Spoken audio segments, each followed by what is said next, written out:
All right, so our final section in chapter 10 covering circles is 10.7. We'll be looking at segment lengths and how they relate. And this is all going to be basically based on similar triangles. So what we end up with is if we have two chords intersecting inside of a circle, then we can draw some auxiliary chords. We can draw this one here and this one here. And now we can prove that these are similar triangles because this is a vertical angle. And then if we look at this auxiliary chord has an endpoint here, and if we follow CD, the other endpoint is here. So this green arc is intercepted by this angle right here. Now if we go over to our other triangle and we follow our auxiliary chord, it goes to this same endpoint, and then follow AB, it goes to the other endpoint, so it intercepts the same arc, and that means it's equal because these are both inscribed arcs. They both have their vertex on the circle, so we know that their measurement is based on that arc measurement, that each of these green angles is half the measure of this minor arc. So given what we know here, we have two congruent angles, so that gives us angle-angle similarity, and lets us say that these are similar triangles. That would let us set up a proportion to where we know C and A correspond and B and D correspond. So C over A is the same as B over D. Kind of like we did with geometric mean though, instead of writing it as a proportion, we can shortcut it. So remember geometric mean, we did x equals square root of AB instead of doing A over x equals x over B, right? This was the proportion, and this was the shortcut simplified version by cross multiplying and square rooting. So here we're just going to cross multiply, and we'll get A times B is equal to C times D. So either of these is fine. Like this proportion and this cross multiplied equation are exactly the same thing. So type 2 intersection here is when the secants intersect outside of the circle. So when we have this, there's again a similar triangle relationship. So if I connect this auxiliary chord and this auxiliary chord, you might think that this triangle and this triangle are the ones that are similar. So starting off, we know they have this angle in common. So that's congruent by reflexive property. But what we can see if we kind of make a more extreme case is this angle is the same as this one, not the one over here, because these lines are not parallel. It's a little hard to see on this drawing, so I drew up an alternate version here that we can look at. So notice how my big triangle and my little triangle are basically mirror images, right? So this vertex here is the same as this vertex here. It's like we flipped the whole triangle over, and so our similarity statement would be kind of twisted, just like the way the triangles are backwards. So let's go back to here, and we'll try to write a similarity statement. So looking at the small triangle, I'm going to put A divided by C. So A here, remember, is the same corresponding side as C plus D is over here. So the top of my second proportion is going to be C plus D, and the bottom will be A plus B. So, like I said, it feels kind of backwards based on the way the picture looks, but with a more extreme example, it kind of becomes obvious that these are oriented in reverse from each other. So like we did here, we could go ahead and cross multiply and do A times A plus B equals C times C plus D. That would be another way of writing that proportion, but it's the same either way. Finally, we have a secant and a tangent that intersect outside the circle. So we don't have two parts like we did for these. So we can draw an auxiliary chord here, but our other auxiliary chord would need to be a diameter going, well, it's not a diameter, is it? It's just a chord. It doesn't have to be a diameter. Let me think. Maybe we need to draw a radius. Let me think about this for 1 sec. Okay, so let's draw the two chords like what I had. And then again, I just went and drew an example of it so we can kind of look to see the relationship between these two triangles. So I've got, this is not, that's broken. This is not constrained to be tangent, so let me do that. Okay. So then we can see we have two similar triangles again, because we have this triangle has 100 degrees and 50 degrees and this reflexive angle. This one has 100 and 50 and that angle. But again, the triangles are basically flipped. So this 100-degree angle is up here for the small triangle, but down here for the big triangle. So we're going to have to apply that same kind of flipped mentality. So I wish I could color code this, but this highlighted side here is the across from the 100 degrees for one triangle, but across from 50 for the other, right? So we need to, it's basically this one ends up being a geometric mean because it's across from a 50 and across from 100, whereas over here across from 100 on the big triangle is this whole long side, and across from 100 on, across from 50 on the small triangle is this part of that long side. So even though this is not a right triangle, like we did geometric mean with right triangles, this is another situation where these two overlapping similar triangles have like a geometric mean relationship. So let's see what that gives us. It looks like that would give us, so pretending this was the 50 and the 100, so that would be A, well, A is the geometric mean, so let me put that as the means. And it's going to be between B and B plus C. So B over A for the little triangle here matches up with A over B plus C for the big triangle. So kind of hard for me to see that. That's why I wanted to go draw it in that program. But what it comes down to is it's a geometric mean. So we could express it as A squared equals B times, yeah, I should do parentheses, that makes sense. B times B plus C. And then if we wanted to, we could take it like we did with geometric mean here and even put it as square root. The thing is that only really helps if A is the thing we're looking for. If we're looking for B or C, this format kind of makes more sense.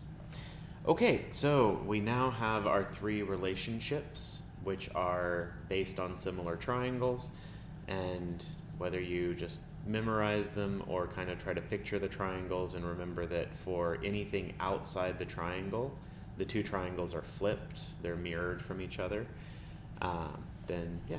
All right, so let's do some problems. We want to solve for x. We know 14, 10, 15x. So using our relationship, we know that 14 over 10 goes with x over 15. I kind of prefer to do it as a proportion, but if you want, the way to think of it is take each chord and multiply its two pieces. So it would be 14 times 15 equals 10 times x. I think I got that right. Yeah, AB is one chord and CD is the other. Yep. Okay, so we multiply the two parts of each chord together, and that'll give us our relationship. So I'm going to simplify this. We're going to divide by 10. And I'm going to change this 15 over 10 into 3 over 2. So then 14 over 2 is 7. So x is 21. So yeah, find it again easier to simplify as fractions rather than as trying to multiply together and then divide. So here we have 6 times 6 is 1 chord. So 6 times 6 is equal to 4 times 5x minus 1. So first thing, divide by 4. That would turn this into 3 and 2 and 3 and 1. So we've got 9 equals 5x minus 1. So 5x is 10, x is 2. It does say to find BD though, so we need to plug that back in and find out that this is 10 minus 1, so that's 9 plus 4, so BD is 13. So that'll be pretty similar for all of these. I'm trying to see if there's any where we end up with a quadratic here. Doesn't look like it, so let's skip down to one where we're dealing with secants. So with secants, we do 8 times, and then we go across, right, because we're going to this triangle. So 8 times 9 plus x is equal to 9 times 8 plus 19 is 27. So step 1, I would divide by 8. Unfortunately, 8 doesn't go into that at all. So that makes me question if I set it up right. So let me double check our picture up above. So we did a times c plus, oh no, it's a times a plus b. It's just like this one, we're multiplying along the same secant. Let's revisit. Okay, so we're gonna do 8 times 27 is equal to 9 times 9 plus x. This is going to simplify a lot nicer, because if I divide by 9, this just becomes 3 times 8. So I have 24 equals 9 plus x. X is going to be 15. So you got to keep straight if you're not going to actually write the proportions, because I would have probably just written it as 8 over 9 plus x equals 9 over 8 plus 19. I don't really think in terms of already having cross-multiplied it so that the 8 and the 8 plus 19 go together. So if you want to like memorize that it goes with the same chord or the same secant when you're multiplying, that's fine. If you want to, but if you can remember the actual how to set up the proportion, then you won't have to remember that. You know, you can always come up with it. Let's see, this is another secant one. So we have 42, 10, so that'll be 10 times 52, because we need to add them together. We don't use just the 42, is equal to 13 times x plus 13. We're going to divide by 13. That simplifies here as 4, so we get 40 equals x plus 13. So x is equal to 27, but we need to find NL. So NL is 27 plus 13, so that's 40. All right, so a little bit of rocky time on notes today. Let's find one that has a tangent. Looks like this one does. So number 9, we're going to do, so I remember this is the geometric mean, so that'll be 24 squared equals 18 times 18 plus x. So I'm going to write this as 24 times 24, divide by 18. I can divide 6 out of here and get 4 and 3, and I can divide 3 out of here and get 8. So I'm left with 32 equals 18 plus x. X is 14. Pretty confident that that was correct, because there's not that many ways to think of this one, because the 24 is used twice, so it's squared, and then the other one would be 18 and 18 plus x. Let's double check. Yep, so a gets squared, and then b times b plus c. All right, let's see. Oh, this one has x's twice, so let's see if that turns into a quadratic. So since these are chords, we're going to do 10 times 12 equals x minus 1 times x plus 6. So we get 120 is equal to x squared minus x plus 5x minus 6. So x squared plus 5x minus 126 equals 0. All right. So we need to make 126 with two numbers that are 5 apart. So that would be, let's see, we have 6 and 21. That's too far apart. So borrowing, we could do 9 and 9,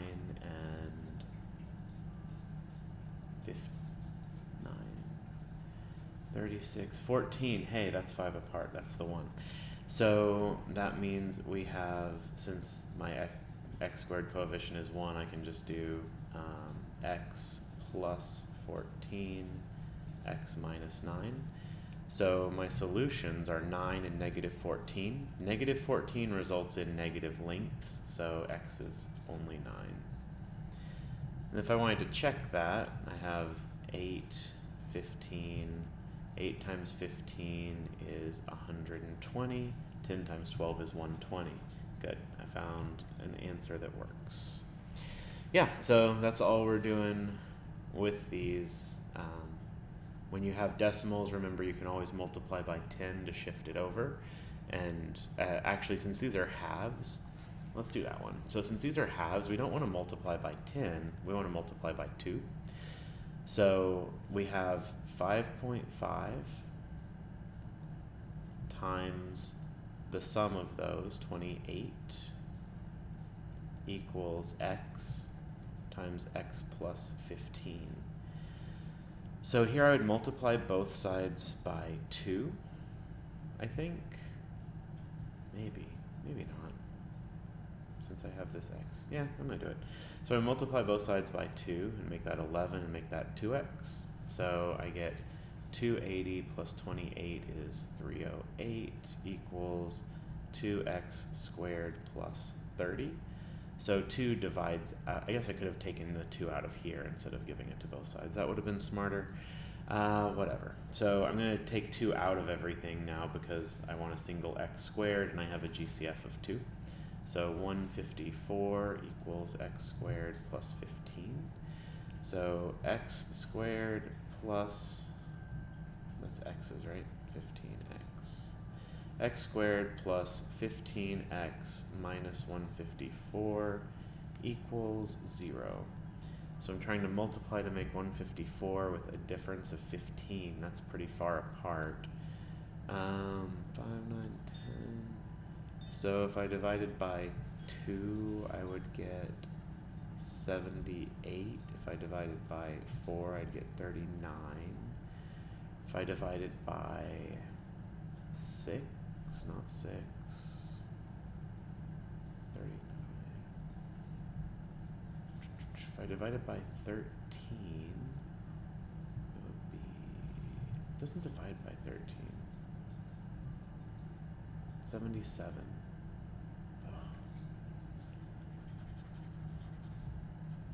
Okay, that means there's an 11 in there. Yeah, 1 and 4 add up to 5. There's an 11, that's probably going to be the one. So 11 times 14, nope, that's too close together.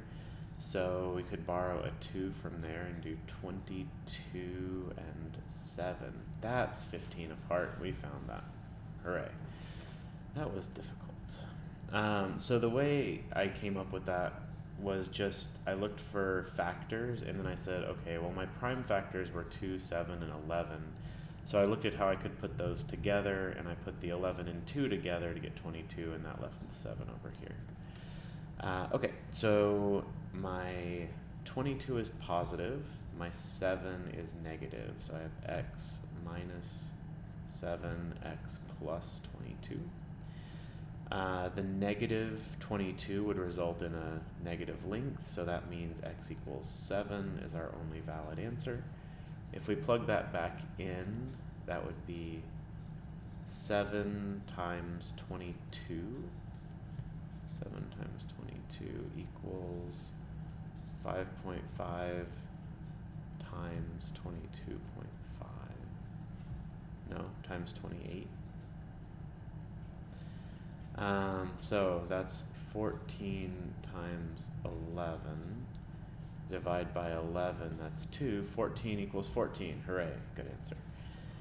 Okay, that is the limit of what I can do because I'm messing up math. So you've got this practice and you've got this practice. So try these out, make sure you're able to keep those relationships straight, and refer back to this list as necessary to make sure that you're lining up the right things.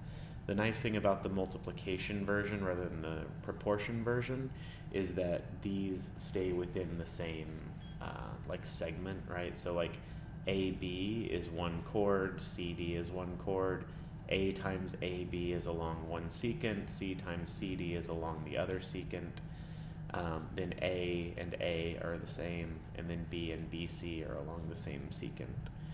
So that version kind of makes memorizing it easier. So if you like memorizing these things, that's a good way to do it.